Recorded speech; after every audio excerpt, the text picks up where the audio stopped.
सम्मान मंच पर पचौरी जी करेंगे।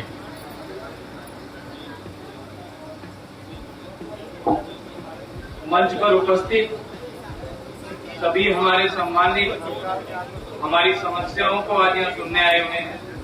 तमाम मेरे ड्राइवर साथी भी आए हुए हैं, इनका भी बहुत बहुत धन्यवाद।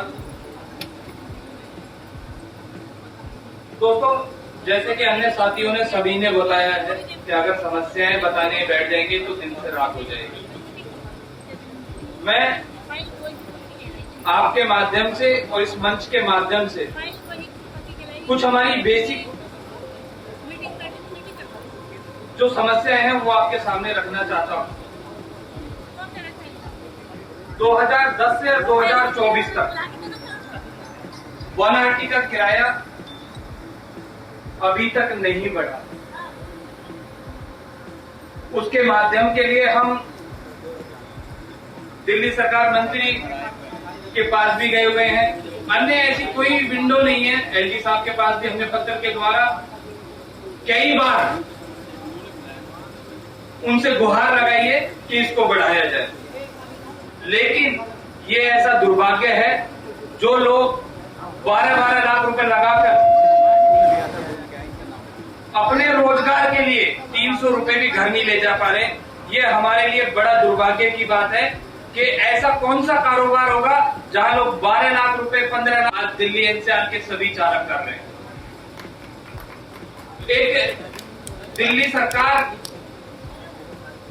ने अभी एक पैनिक बटन और जीपीआर सिस्टम अभी कल से ही लागू किया है। हम उसके लिए भी आवाज उठाने बहुत जल्दी जा रहे हैं, क्योंकि 5300 रुपए का पैनिक बटन और 6000 रुपए का जीपीआर है। दोनों ही चीजें अगर देखते हैं तो लगभग 15,000 रुपए की आती हैं। हमने पीछे प्रयास किया था तो वो बंद हो गया था, कम से कम 2 साल बंद रहा। लेकिन ये एक ऐसी सरकार बैठी है, दिल्ली सरकार, जहां हम बार बार उनके दरवाजे पर जाते हैं और वहां से नाउम्मीदी लेके आते हैं, लेकिन वो भूल गए हैं। ये वही ऑटो चालक है, ये वही टैक्सी चालक है और वही कमर्शियल चालक है जिन्होंने आपको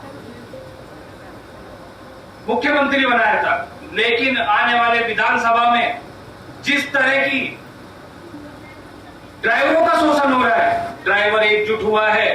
अभी आपने 22-23 की जो आंदोलन था, जो 2 दिवसीय हड़ताल थी, उसको देखा कि जहां देश के 24 करोड़ चालक और दिल्ली एनसीआर के 4.5 लाख चालक एकजुट होकर देश के 28 संगठन, 28 राज्य देश के और 200 से अधिक संगठनों ने अपनी आवाज प्रबल तरीके से दिल्ली सरकार के दरवाजे पर रखी कि अगर आप हमारी बात नहीं मानोगे तो आने वाले विधानसभा में आपको ड्राइवरों का विरोध झेलना पड़ेगा।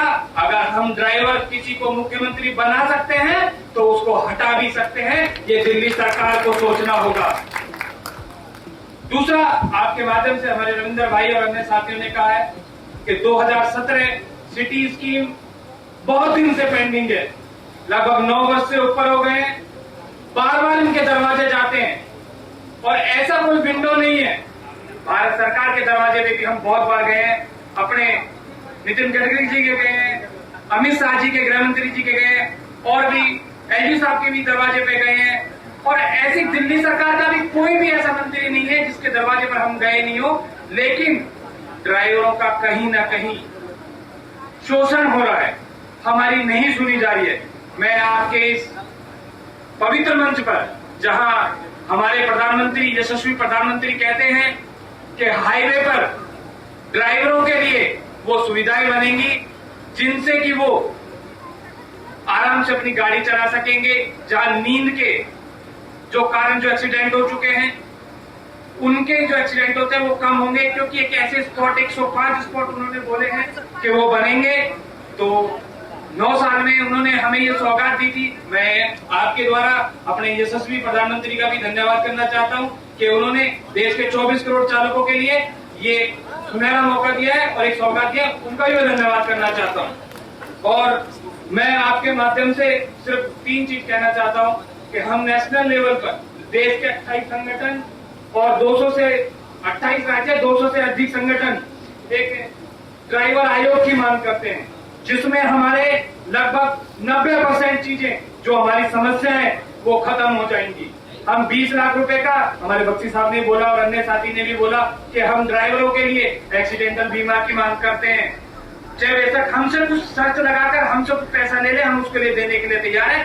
लेकिन जब एक ड्राइवर महीनों महीनों अपने परिवार के लिए कमाने निकल जाता है और कहीं कोई ऐसी घटना घटती है तो उसके पीछे जो उसका परिवार है वो तनहा रह जाता है और उसका गुजारा नहीं होता, क्योंकि इतने बड़े लेवल पर कमाई नहीं रही, क्योंकि डीजल आज कहां पहुंच गया और अन्य खाद की जो सामग्री है वो कहां पहुंच गई। गुजारा होना बहुत मुश्किल है। दिल्ली आए थे ये सोचकर कि बच्चों को पढ़ाएंगे, अच्छा मकान देंगे, लेकिन जहां हम अपने घर लेके आए, यहाँ दिल्ली आए तो यहाँ कुछ ऐसी सरकारें मिली जिन्होंने हमारा शोषण, हमारा फायदा तो उठा लिया, दरवाजे बंद गए। तो दिल्ली सरकार को तो चेतावनी है, आने वाले 2 महीने में फरवरी में चुनाव होने वाले हैं पहले हफ्ते में, तो उनको हम दिखाएंगे कि ड्राइवरों को अभी इग्नोर करने का नतीजा क्या होता है। और बीजेपी गवर्नमेंट से हम ये कहना चाहते हैं, एलजी साहब से भी ये कहना चाहते हैं कि अगर हमारी बातें आप गलत तरीके से रखेंगे तो हम आपके कंधे से कंधा मिलाकर लगभग दिल्ली के 4.5 लाख ड्राइवर और देश के 24 करोड़ चालक आपके साथ खड़े हैं। लेकिन हमें विश्वास नहीं चाहिए, हमें जमीनी स्तर पर कार्य चाहिए। हम कार्य आपके दरवाजे पर आके मांगते हैं, हम आपसे निवेदन करते हैं। आप सभी साथी, कुछ राजस्थान से हैं, कुछ अन्य साथी हैं, उनका मैं बहुत बहुत धन्यवाद करता हूं और आशा करूंगा कि आप हमारी ये बातें, आपके दिल्ली से हम आते हैं और सभी साथी आपको रूबरू जानते भी हैं, क्योंकि जमीनी स्तर के आप नेता हैं और हमारे यशस्वी प्रधानमंत्री कहते भी हैं कि ये पार्टी जमीन से जुड़ी हुई है। तो जमीन के बच्चे, जमीन के नाल, जमीन के ड्राइवर आज आपके दरवाजे पर भीख मांग रहे हैं, हाथ फैला के आपसे गुजारिश कर रहे हैं। ये 2-3 मांगे हैं। एक हमारा पैनिक बटन का बहुत इशू चल रहा है, कल से हमारी गाड़ियां पास नहीं हो रही हैं, जितनी गाड़ी गुराड़ी खड़ी है वो पास नहीं। बगैर गवर्नमेंट की मर्जी से वो चाहे तो ओला उबर की ऐप से वो ऑप्शन ही निकाल दे जहां से बुकिंग होती है। क्या मैं सही कह रहा हूं? बिल्कुल सही है। इतनी बड़ी रिपोर्ट लेकर आया हूं, कम से कम थोड़ा रिस्पेक्ट तो करो। थोड़ा आप आगे तो आइए, ताली बजेगी। तीसरी बात, एल्गोरिथम मेथड जो ओला उबर ने इस्तेमाल किया है ड्राइवरों को और कस्टमरों को लूटने के लिए, मोटर व्हीकल एक्ट के खिलाफ है, फिर भी चल रहा है। पिछले 8 साल से कैसे चल रहा है? बगैर सरकार की मर्जी से। मेरा आदरणीय मंत्री जी से सीधा एक निवेदन यह है, इन सबके कपड़े फटने वाले हैं, नींद मांगने की स्टेज पे आ चुके हैं। अगर थोड़ा कुछ कर सकते हैं तो सिटी टैक्सी स्कीम 2017 लागू कर दे। आपका बहुत बहुत धन्यवाद होगा। बिल्कुल, बहुत बढ़िया।